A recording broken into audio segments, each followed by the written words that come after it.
And even though, of course, a lot of the blame can be laid at the feet of Maurizio Sarri, I mean, even Juventus' stats, I suppose, in Serie A, despite winning it this season, they weren't as strong as probably in other seasons as well. There's also just the criticism, I suppose, towards the board and whatnot. The fact that they've been throwing money at the problem and probably throwing money to get players that just aren't the quality that Juventus need alongside a Cristiano Ronaldo to win this Champions League title.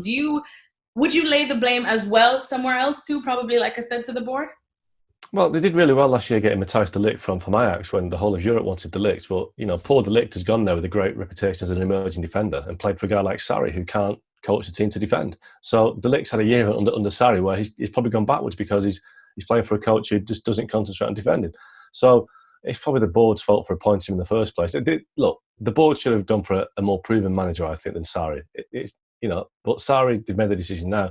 I think what happens now is, do they go for a gamble again, or do they go for something that they know will deliver the 10th in a row next year, maybe win the Champions League? Because by winning it by a point ahead into this year, they've had a warning now that their dominance in Italy. I think the obvious candidate is Mauricio Pochettino. Obviously, he's out of work. He got a great record having taken Tottenham to the Champions League final last year. And I was in Turin a couple of seasons ago when he took Tottenham there for a Champions League game. And he made a big point of saying how his ancestors, prior to going to Argentina, lived in Piedmont, the area of Italy where Juventus are based. So Pochettino would be an ideal candidate.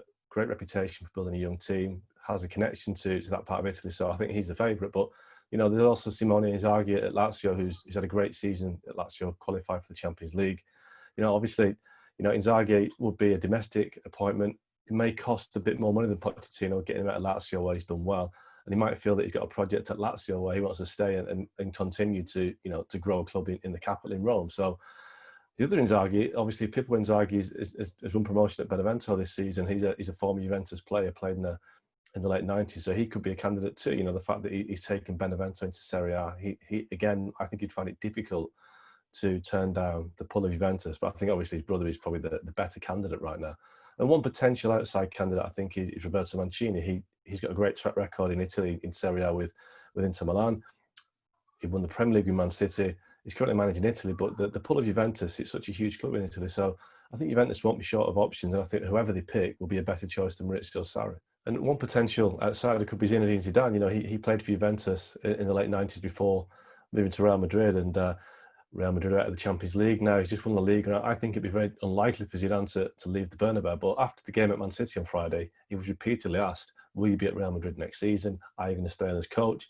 I'd be amazed if he left Real, but it's such a crazy club, Real Madrid. If he was to leave Real Madrid, Zidane to Juventus would be a very appealing option for owners who are desperate to win the Champions League. Zidane's won 3 of them. So, watch this space. But I do think the favourites right now are Maurizio Pochettino and Simone Inzaghi. But Juventus is a big job and it will appeal to a lot of managers.